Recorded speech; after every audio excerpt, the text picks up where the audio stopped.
কি পাবো, গোবিন্দের চরণে গিয়ে কি পাবো, কীর্তন শুনে কি পাবো? আরে দাঁড়াও, কি পাবো হিসেবটা পরে করবে, কি পাওনি তার হিসেবটা আগে করো। কি পাও আজকে যেটা তুমি পেয়েছো না, একটা বস্তু দেখাও তো যেটা তোমার নিজের।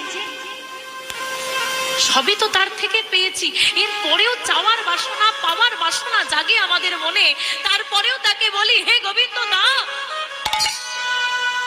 এটা ভাবো না তুমি একবারও, সে যে বিশ্ব পিতা। যেমন নিজের পিতা জানে আমার সন্তানকে কখন কোনটা দিতে হয়, যেমন 5 বছরের ছেলের হাতে ফোন দিয়ে দিলে 15 বছরের ছেলে বিগড়াবে, ঠিক তেমনি আমাদের যখন যেটা প্রাপ্য আমাদের বিশ্বপিতা তখন সেটাই দেয়। সময়ের আগে পেয়ে গেলে আমরাও বিগড়ে যাব।